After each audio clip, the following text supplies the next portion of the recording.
there are a lot of things to share. And I'd like to start this session by referring you again to the collection of writings of Ellen White under Last Day Events, a book that came out in 1992, obviously. All of the quotations date to an earlier time. And the very first quotation, the very first reference there from Prophets and Kings, page 537, written in 1914. I'm sure most of you are familiar enough with your world history to remember that the world was shaken by a conflict, a worldwide conflict that ran from 1914 to 1918. And at the beginning of that world war, which really set so many things in motion, things that we are still living through, the world has never been the same since the Great War. And Ellen White, speaking obviously about that context, but then taking it to a larger end-time meaning, said the present is a time of overwhelming interest to all living. Seventh-day Adventists once used to define our message as present truth. And I think we need to get that mindset again.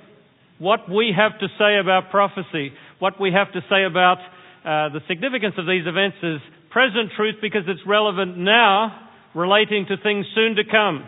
We are right at the very end. And she says the present is a time of overwhelming interest to all living. Rulers and statesmen, men who occupy positions of trust and authority, thinking men and women of all classes, have their attention fixed upon the events taking place about us. You know, Liberty magazine goes out to nearly 200,000 thought leaders in this country, every issue. And we start with the President of the United States, the congressmen, the senators, judiciary, there's local judges, many lawyers, mayors, community leaders. Some of you are the thinking people of this country.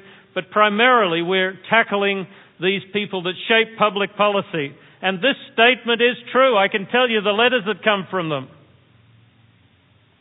Our leaders are perplexed. They are convinced that something significant is happening. And she says, the next sentence, they are watching the relations that exist among the nations. They observe the intensity that is taking possession of every earthly element, and they recognize that something great and decisive is about to take place, that the world is on the verge of a stupendous crisis. I think one of the books that we published was once called The Crisis of the Ages. We are indeed facing a crisis, and the greatest crisis is of spirituality. We also used to define ourselves as people of the Elijah message, and I'm very happy to hear that your pastor is going to preach on that next week, and I'm sure that it'll be relevant. What was the Elijah message? It was a proclamation in a time of spiritual declension, a time of national emergency, a time of drought and natural calamity, a proclamation to come out from this various forms of satanic worship and follow God. In 1 Kings chapter 18, we have that scene that is so well known, even of the children that hear the stories told in Sabbath school, of Elijah there, the prophet of God. By his definition, the only prophet of God. As God told him later, he had 7,000 who had not bowed the knee to Baal. And Elijah himself should have remembered, as faithful Obadiah, servant to the king, said that he had sheltered the prophets of God in 70s. As I remember, there were 2 lots of 70s in caves. Elijah was not the only prophet, but he was the preeminent prophet of God, so stirred with what he had seen in that nation. The nation of God, yet they were worshipping Baal and Ashtoreth. So stirred, as the New Testament says, that he was moved to go and say that God would withhold the rain, a man of like passion. And so he summoned those people, and this is the amazing thing, especially when you realize the times. He was dealing with Ahab. Yes, he was the king of Israel, but Ahab was more inclined to follow the nations around them. Ahab was a very imperious, dictatorial type in the Middle Eastern mode. And yet Elijah summoned the people to Mount Carmel. He told him, bring them there. Even though Ahab had said, "You troubler in Israel," Ahab feared him enough to gather the people there. And I'm sure it was not all the people. I'm sure it was the representative leaders, the community leaders of Israel. They gathered probably mostly out of curiosity, not out of any spiritual conviction there on the mountain, for a competition between Satan and his systems, Baal, Ashtoreth, fertility and harvest symbols, and God.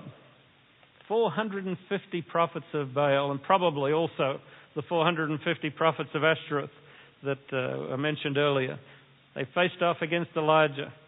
And of course they went through all their devotions. They lacerated themselves. They invoked the deities. And we're told that Elijah was very careful to make sure they didn't, by trickery, introduce something divine. But then when the moment came, Elijah said to the people, in verse 21, he said, How long will you falter between two opinions? If the Lord is God, follow him. But if Baal, follow him. And the amazing thing is, I read in my Bible there, the next verse says, But the people answered him not a word. What was the situation in that nation? These were God's people. It's not even true today that God has utterly cast off, as Paul said, those whom he knew. There's a certain residual blessing that comes. But at that time, God was still working through them as a nation. They were his people. They had high priests. They had the ceremonies, the understanding, the historical linkage to Abraham. And yet they also had Baal and Ashtaroth and the groves and the high places. They were still God's people.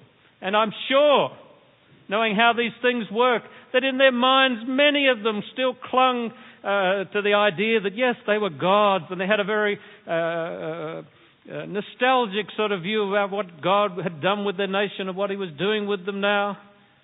And yet as we read that story, we know that they were steeped in paganism.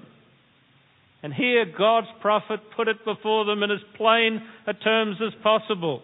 Choose Baal or God. And they answered him not a word. Speaking about that, Ellen White says that if there's one sin God abhors above any other, it's to do nothing in a time of crisis. Now, surely that nation was in crisis. They had a crisis of identity. Their protections clearly had been withdrawn. God was not able to fight for them as he had when they were turning toward him. And it's quite logical that the pagan nations, those that worship Baal and Ashtaroth, still looked at them with some suspicion as not purely pagan. They were neither gods nor Satans. They were on enchanted ground. Not a word would they answer. And surely today, we as God's people, in some ways, are in that same situation. There's a swirl around us of all sorts of worship. There's a swirl around us of all sorts of appeals for us to join with these different forces. And yet we know, if we take the time to think about it, that we are God's, that he has certain claims on us. And what are we going to do? Are we going to wholly be God's, or continue in this compromising way, which means that we are not fit for God or Satan in reality? Ellen White, writing in Testimonies, Volume 5, and over the years, I don't know, maybe it's my proclivity, but I seem to have found an amazing amount of things in Volume 5, more than any of the other volumes of the Testimonies. But she made a statement that relates to religious liberty and how we relate in these days, these latter days. She says, those who have been warned of the events before them are not to sit in calm expectation of the coming storm, comforting themselves that the Lord will shelter his faithful ones in the day of trouble. Now that's an amazing statement. Correctly, in other contexts, we are told that God will comfort us, God will protect us, God will do amazing things. On occasion, he will, as he did before, go before us into battle where we don't need to lift a hand. But yet we're told, those, that's us, who have been warned of the events before them are not to sit in calm expectation, comforting themselves that the Lord will shelter us in the day of trouble. She says we are to be as men waiting for their Lord, not in idle expectancy, but in earnest work, with unwavering faith. It is no time now to allow our minds to be engrossed with things of minor importance. And many of the things that we discuss as though they are Christian life are of minor importance. They are significant, but as present truth means that we focus on what is pertinent and relevant to a proclamation of the Lord's soon return and a preparation of ourselves and others for that event. Many Christian particulars and niceties are told by the vast crowd of people who have a superficial understanding, and it's good for them, but it is not present truth. She says, while men are sleeping, Satan is actively arranging matters so that the Lord's people may not have mercy or justice. And I'll give you a few evidences this afternoon that is already so. That's Satan's aim. We'll have neither mercy nor justice. The Sunday movement, she says, is now making its way in darkness. The leaders are concealing the true issue, and many who unite in the movement do not themselves see whither the undercurrent is tending. Its professions are mild and apparently Christian, but when it shall speak, it will reveal the spirit of the dragon. It is our duty to do all in our power to disarm the threatened danger. We should endeavour to disarm prejudice by placing ourselves in a proper light before the people. She means the general people, not our own people. We should bring before them the real question at issue, thus interposing the most effectual protest against measures to restrict liberty of conscience. The day is past when we think it's enough to present to our community, to the country at large, the generalities of Christian profession that they might find inoffensive and are common with them. That's a beginning point, but it should not stop there. We should drive home present truth. And I would be irresponsible if I told you that right now there is some specific Sunday legislation. We know of no such thing. But I also could give you an incredible litany of markers that tell us that it's coming together and it's inevitable. Just the other day, someone showed me a cartoon from Daytona Beach, the local newspaper there, by a syndicated cartoonist, where he had the president saying, in lieu of the marriage amendment, let's have a Sunday amendment. It's occurred to many people. A little bit later, I will say more about a meeting that I had with James Dobson that focused on the family about 6 or 7 months ago. But I sat next to him at a banquet that was a story all on its own, and we talked for the whole time. And the first thing he said to me was Seventh-day Adventist. He said, "You people think that I'm bringing in the Sunday laws, don't you?" And then he mentioned a letter he'd written to the General Conference denying any such possibility. Well, I don't believe that man intends that at all. But I can guarantee you what any number of Christian leaders in this country are promoting, this political form of religion to enable their whole parcel of beliefs, has as its natural and automatic end some sort of legal enforcement of the day that they hold precious. Sunday. It's not Saturday for them. It's not the seventh-day Sabbath. We should not be calm, Ellen White says. We should interpose ourselves into this situation. I've mentioned my father a few times, and he'll be gratified if he listens to this recording. But I remember being very impressed when he came back from China some years ago and shared with me what he'd seen over a railway station in Canton. This was in the 70s, when Mao Zedong was not only alive but active in rearranging and shuffling and agitating in that country of China. The Cultural Revolution was a major cataclysm that followed after the communist takeover of that country. And written over that station were these words in English: obviously for the few tourists that came through. And it's an amazing statement of action. He says, so many deeds cry out to be done, and always urgently the world rolls on. Time presses. 10,000 years are too long. Seize the day, seize the hour. The four seas are rising and clouds and water raging. The 5 continents are rocking, wind and thunder roaring. Away with all pests. Our force is irresistible.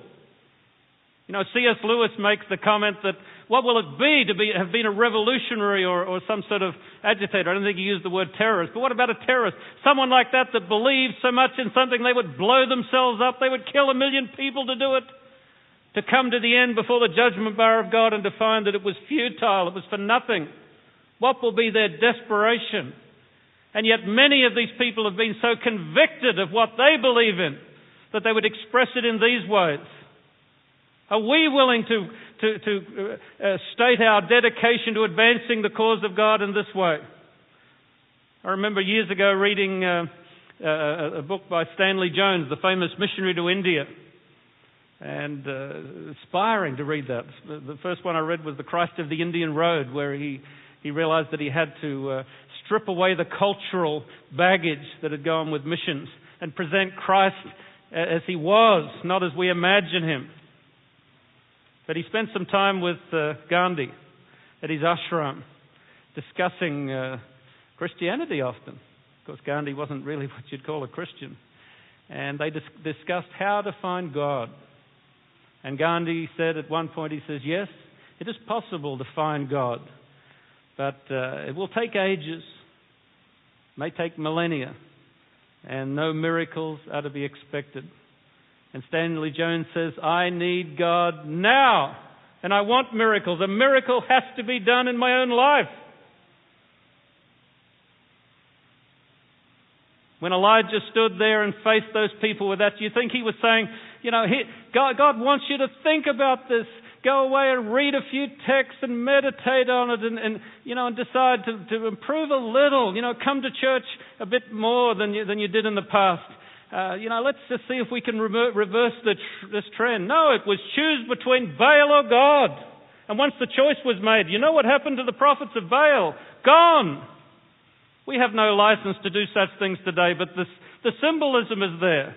Absolutely extirpate the compromise in our life. It cannot be allowed to stay.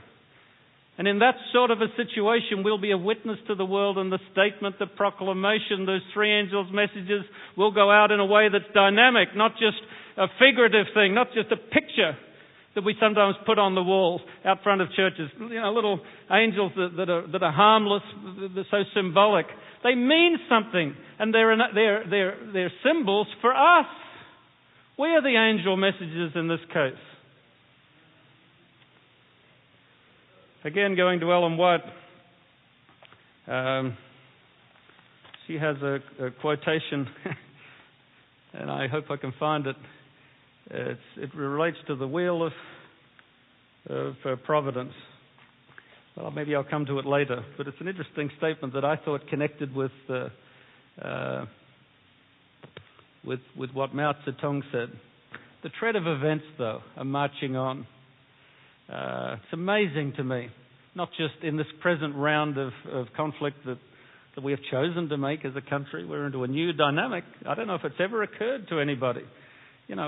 Clearly, we are loyal citizens of whatever country we live, I hope, as Christians. It just happens that we live in the United States, which is, as I said last session, amazing in its historic protection of religious freedom. But it's also amazing how events are shifting beneath our feet, and that since World War II, the Western world, and preeminently the United States, is now choosing wars. And we have passed a divide where the free nations were defending against attacks from without. We are now into a projection of our power against other forces. This is prophetic. It is prophetic. And it's prophetic to me, or at least significant, that at these end times, the superpower, This country that presents itself as a Christian nation and embodies so many of the hopes of Christianity, embodies so much of the final significant events for Seventh-day Adventists, should be tilting against Babylon. You know, we're over in the ancient country of Babylon. And I remember the first Gulf War, listening to an extended broadcast from some Protestant religious broadcaster, quoting freely from the Old Testament about the downfall of Babylon. The ancient city of Babylon is just downriver a little on the Euphrates from present-day Baghdad. And the most amazing thing to me, because I nearly wrote an article about it, was just before the first Gulf War, Saddam Hussein, Saddam Hussein was rebuilding Babylon. And those old stones that had stamped on them, this city was built by Nebuchadnezzar the Great. Or I, Nebuchadnezzar the Great, built this city. I think that's actually what it said. And the new stones had stamped on them, this city was rebuilt by Saddam Hussein. And the Bible says it will not be rebuilt. And it has not been finished. Interesting. But what about Babylon and the distinction between God, the worship of God, and the worship of false systems? We all know about Daniel 2. And like me, a number of you, I'm sure, have grown up in the church, and we've gone through Pathfinders or other places, or Sabbath school, where they've told us about that dream. And we know it in a narrative sense. And I remember when I first went to Australia, I wrote an article for the Australian Signs about Daniel 2, and I had to study it again. And I realized it's not so much that there were hidden meanings, but how superficially I was looking at the significance of that event. And in Daniel chapter 3, that image takes on a historic meaning or historic reality in that time, not just as a prophetic symbol, which means a lot for us today. But in Daniel chapter 3, we have that scene where Nebuchadnezzar, the megalomaniac of the time, like many rulers, Idi Amin and Saddam Hussein, and just two others of recent date that come to mind. Megalomaniac, been given this dream. We don't really know why, other than the fact that he was the king of the greatest empire of the world, the first of those progression of nations, and he was told by God through Daniel, "You, O king, are that head of gold."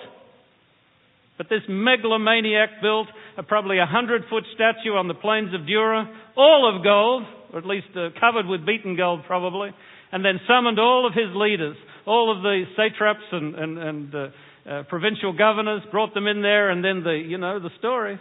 They were told when the music played to bow down and worship. He says, bow down and worship. To you it is commanded, O peoples, nations and languages, that at the time you hear the sound of the horn, the flute, the harp, the lyre and the psaltery, all English instruments. I'm sure we're losing a lot in translation there, but whatever they were playing, when you hear it, it says, in symphony with all kinds of music, you shall fall down and worship the gold image that King Nebuchadnezzar has set up, and whoever does not fall down and worship shall be cast immediately into the midst of a burning fiery furnace. This is the ultimate question of loyalty, I believe. Do what you're commanded or else. What are you going to do? You're going to go along with it? It's one thing where there's a neutral situation in front of you and maybe no one but God and your conscience knows how you deal with it. But here, in front of the whole assembled multitude, the claim is made, bow down.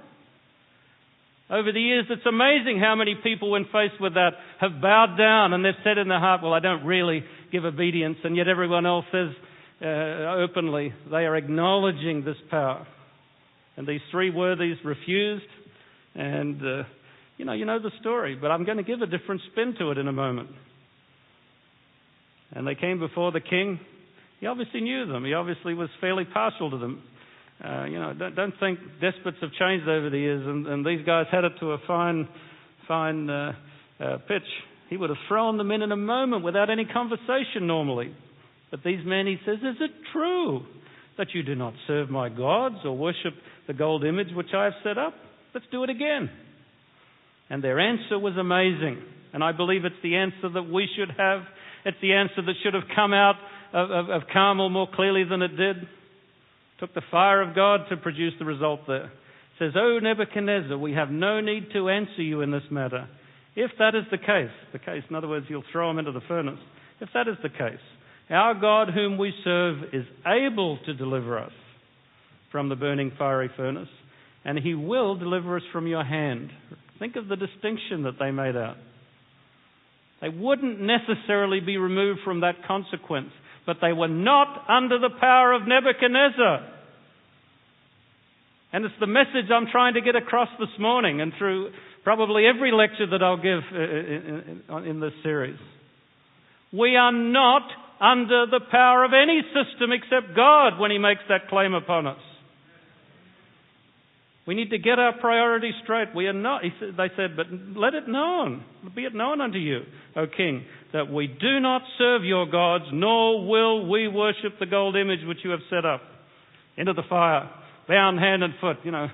Talk about degradation. It was pretty much what we've seen on the videos the other day. They had their clothes on them, luckily, but they were bound and ignominiously thrust into the fire. And then the king looked in and he saw them standing up, walking around, still clothed, but the bonds had burned away. That was amazing enough, but he says there's another one, a fourth one, like unto one of the gods. And they were called out. And now things really become contemporary. And Nebuchadnezzar couldn't believe it. And he said in verse 28 of chapter 3, Nebuchadnezzar spoke, saying, Blessed be the God of Shadrach, Meshach, and Abednego, who sent his angel and delivered his servants who trusted in him. And they have frustrated the king's word and yielded their bodies that they should not serve nor worship any god except their own God. Therefore, I make a decree that any people, nation, or language which speaks anything amiss against the God of Shadrach, Meshach, and Abednego shall be cut in pieces, and their houses shall be made an ash heap, because there is no other God who can deliver like this. You feel, well, I set people up every time. That is not a very nice statement.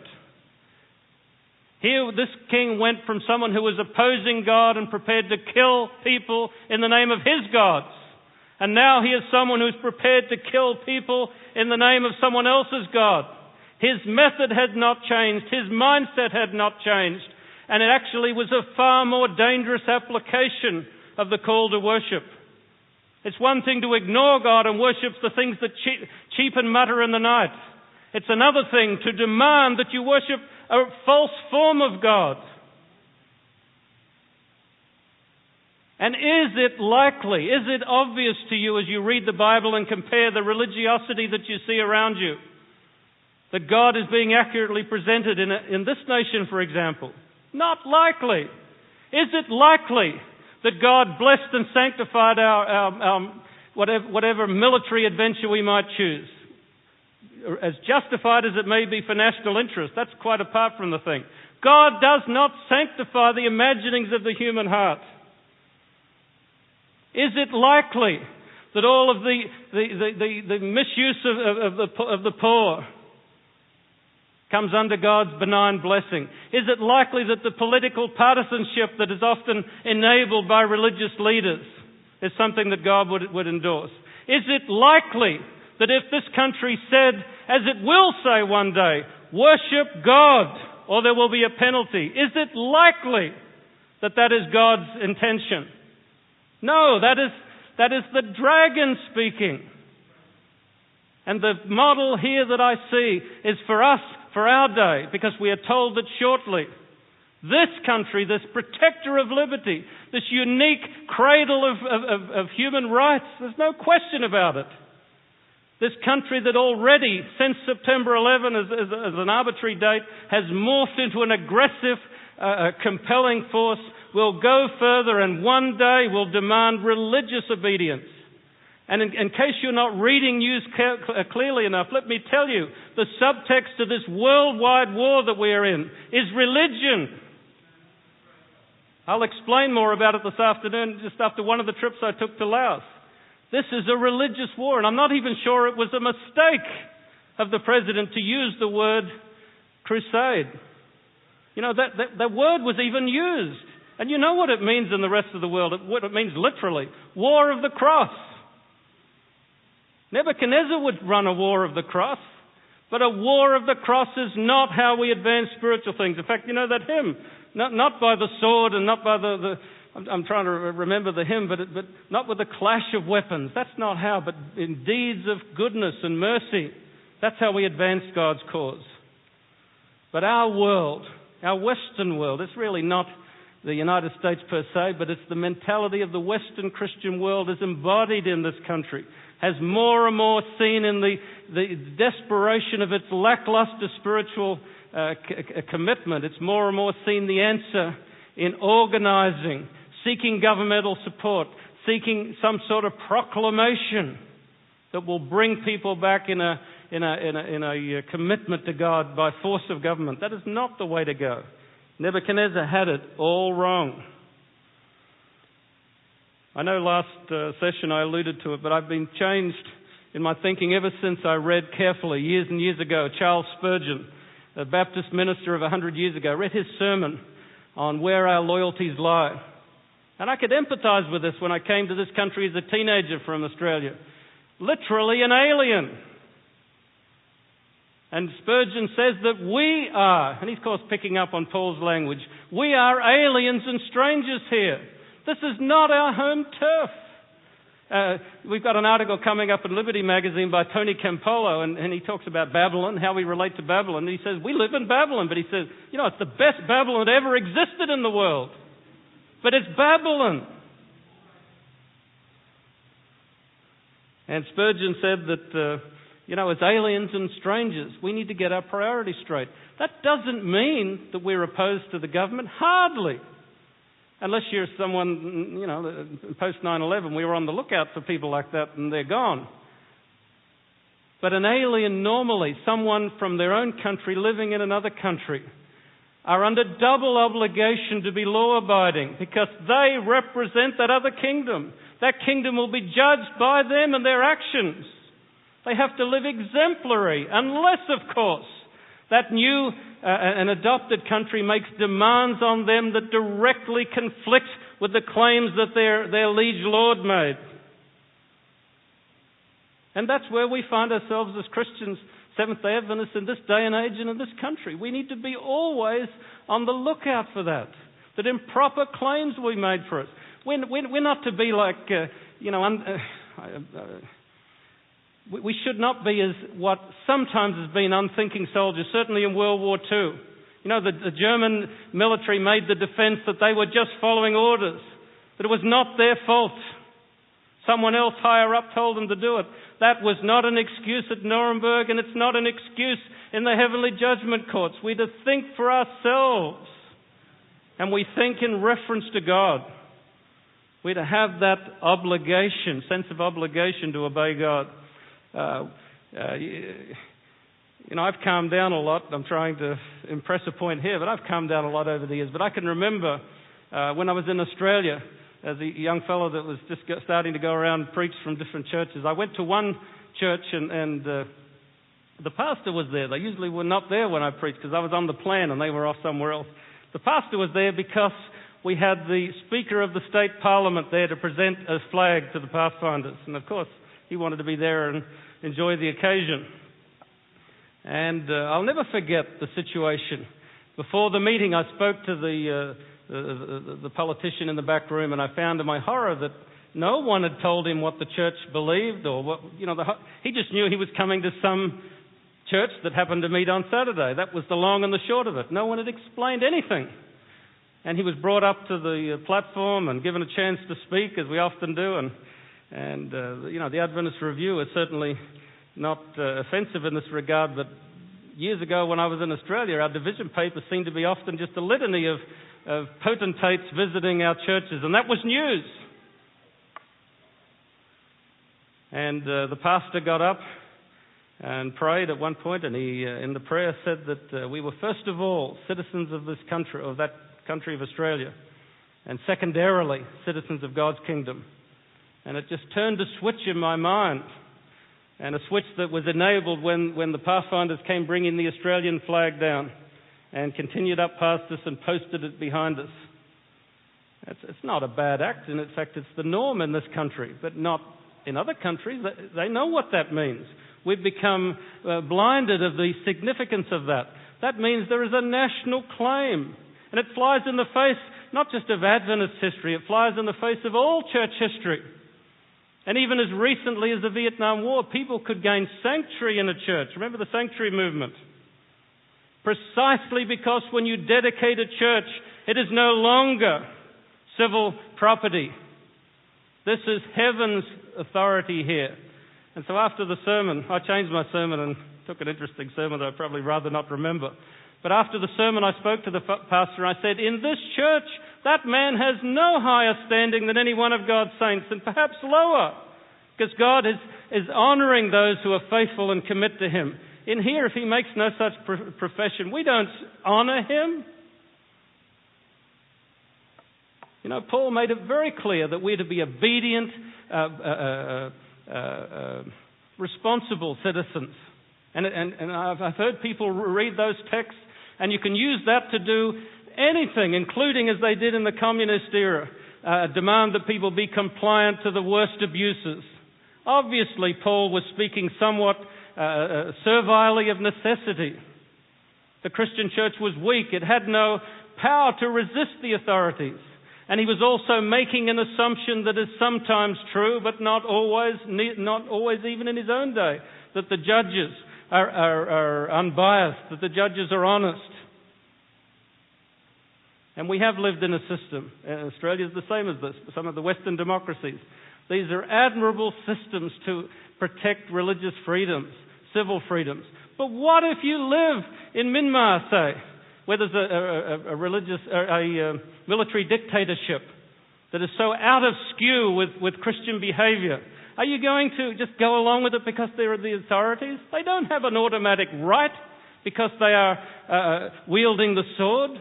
They have the right if you pass through what Paul is saying, P-A-R-S-E. If you pass out what he's saying, they have the right where they stand in for what God in His justice would claim upon us. When they usurp that right, they have no right. And we need to be very careful that simultaneously we signal absolute loyalty to any just and righteous action of the state. That's our biases on the civil sphere. But we will call it to account instantly if it or any part of society is separate from what God is calling it to. What do we do? I believe we need to look to Jesus. We have to look to Jesus. But we need to have a reason for our actions, a compelling dynamic in our own lives to speak out, not to be inhibited. And I read this story talking about war. War seems to be front and centre nowadays. But a story in Harper's magazine a few years ago called Prisoner of War. And it told the story there. It was really the author's own story. Scott Anderson is the author. He's a war correspondent. And he told a litany of war experiences, about 30 pages worth of it. He and his brother, as his photographer, travelling to Chechnya, to Rwanda, to Lebanon, to any other number of other places where they were enmeshed in the dynamic of war. And they're interesting stories as I read it and have reread it since. Amazing stories.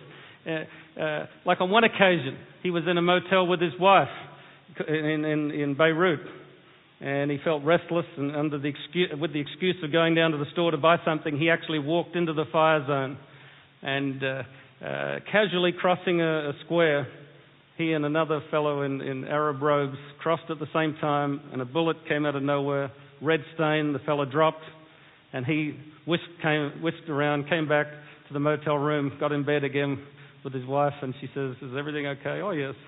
And he'd seen someone struck down next to him wordlessly like that. And he got to thinking about war. But the central point of this story is one incident that took place in Sri Lanka. Sri Lanka is an interesting country. Those of you that are following Liberty magazine remember that we featured Pastor Anthony Alexander about 4 years ago, an Adventist pastor who was imprisoned in Sri Lanka under risk of his life as a terrorist. Because working in our Adventist school there, where Christians are marginalised in a society that has an ongoing civil war, one of the students had some connection with the rebels, and Pastor Anthony Alexander was arrested as an accomplice. And our General Conference tried hard to get him off. And at no point, I know talking to them, did any of the legal advisors expect him to be released. They were just hoping he would not be executed. But in God's providence, he was suddenly released and spirited out of the country. In that country that still has a civil war between the Tamil Tigers and the government, Scott Anderson and his brother decided to go in and connect up with the guerrillas. They bribed one of the mercenaries who was running a helicopter gunship across a lake that separated the government forces and the guerrillas. They paddled across and were met by the guerrilla band that was mostly little preteen boys fingering their guns nervously, and a dissipated 30-ish looking fellow named Kamarupa that was leading the rebels. And they were immediately accused of being spies. He said, "You are spies, you are spies." And they were grilled for hours on end. And Scott Anderson said after a while he started to feel that he was guilty. He started to feel that this leader was looking at him like he was looking right through him, and that he was harboring a guilty secret, and that he couldn't meet this fellow's gaze anymore. And when he couldn't meet his gaze, he said the conviction swept over him that he was going to die, that he was dead, that they were just playing with him. And as he tells the story, at that point, the rebel leader said, "You are spies." And he said, "You want to see how we treat spies?" And then he gestured down the darkened hallway of the building, and there was a door that went out into the light, and he gestured that way, and he said, coming through shadow or backlit by the sunlight was a shuffling figure of a village woman who had already been beaten up. And they brought her in, and he said she sat down opposite him, almost knees touching, in a wicker chair. And he said, the minute I saw her, he said, I was flooded with the most incredible relief. He said, because I knew in that instant that I was not to die, that she was to die.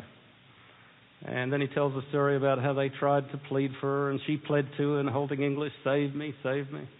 And they tried a bit, and again they were accused of being spies, and they stopped, and she sank back into the chair, he said, as someone who hope had left her.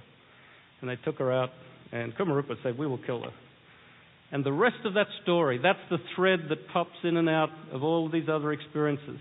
Whether it was in a war experience with his brother or at home on a lake fishing with their family, he said his brother turned to him. He says, "We did do all that we could to save Athuma," was the woman's name. "We did all we could to save her, didn't we?" "Oh, yes, we did enough." But he says, they know that she died and that he's alive. Now, that's created a conflict in that man's life. Is it any different for you and I? And I'm referring back to the Passion of Christ film as the latest visualization, but obviously to the Word of God. It tells a story there about the Son of God that died where we should have died. Not just the first time around, but he took the penalty of eternal death for us. That's a pretty major obligation that puts us under. Do we have anywhere near that sense that this journalist does to this day?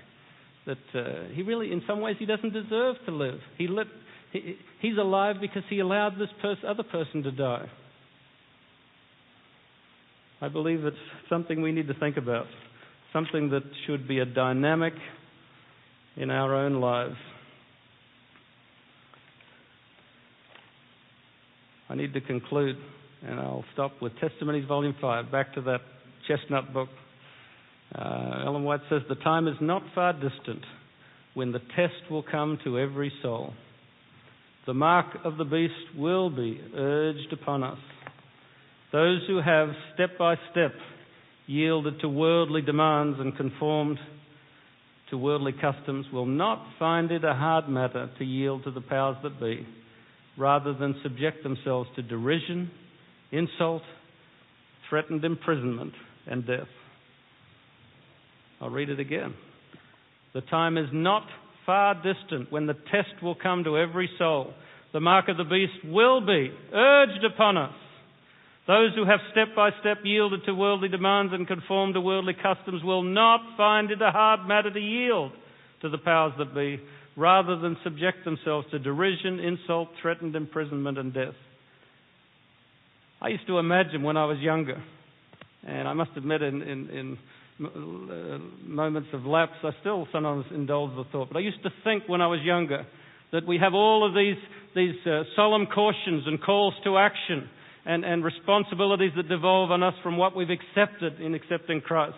I've often used to think that, yes, that can be all held in abeyance until, I see the Sunday law coming, or I see some clear marker where I'll change my life then, and then I'll become active. And I realize now that is the greatest deception. You're far more likely to respond to God that if you're just somewhere out on the byways and is in an impressionable moment and God contacts you with the truth than someone with that attitude. Think for a moment of the dynamic of the Jews in Europe as Hitler's Nazi Germany started its wicked work of extermination. Hitler had written about it in Mein Kampf years earlier. Anybody who was of a literate, inquiring nature could have known in great and gross detail what was intended for those people. And some read it, and some few left. Then when the Nazis took over and started trashing the Jewish shopkeepers, the shops, many of them put bars over the doors to protect themselves. A few of them moved out to a quieter neighborhood. They just thought that it would pass. Then when they forced them to wear the armband that they were Jews, they thought, well, at least now we'll know who we are and they'll protect us and this will be a new paradigm. It went all the way through to where they were herded off to the ghettos, walled off there. And they were forced even in those communities, do you realize it? By committee of Jews within the ghettos to choose the trainloads of people on the regular quota that would go off. And even then they thought, well, if we send off a few of these Jewish dissidents and the older people and that, they'll leave the rest of us alone. There was no way back from that once they started this incremental adjustment. And the same is true today. We know exactly what is to happen. We don't know the fine details, and nor do we know the exact timing. But as Jesus said in Luke, I was looking out last night, he says, you can look at the seasons, you can see the trees changing, all of these things. How come we can't look at the times around us and know that it's the fullness of time? How come we can't know that it's time for us to speak up for God? It's a matter of loyalty, I believe. And how can we live with the knowledge, not just that a woman in a wicker chair, but a God on a cross came and died for us and he says, do this for me. We're under incredible obligation. We're under incredible obligation. And the call of Elijah has to be as relevant for us today as it was on Mount Carmel. And it's not a message for the world, remember, it's a message for us. Elijah's message was for God's people. How long will you limp between two opinions? Let's bow our heads.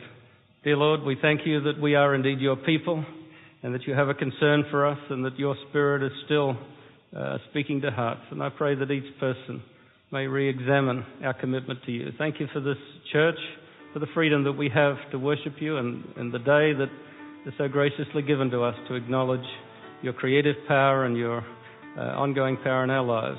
Be with us now as we go to lunch and to after meetings, and thank you for all that you've given to us. For Jesus' sake, amen. You've been listening to another special American Cassette Ministries presentation. This is a digital recording for optimum sound quality. International copyright 2004, American Cassette Ministries, all rights reserved. For additional cassettes or CDs by this speaker, or for a free catalog of other American Cassette Ministries resources, please contact us as follows. Visit our secure website at www.americancassette.org. Our entire catalog is online, plus thousands of other selections to choose from. We accept Visa, MasterCard, and Discover credit cards. Our email address is info@americancassette.org. To order toll-free in the United States and Canada, dial 800-233-4450. For international orders, dial 717-652-7000. For fax orders, dial 717-652-9050. Or you may simply write to American Cassette Ministries, Post Office Box 922, Harrisburg, Pennsylvania, 17108, in the United States of America.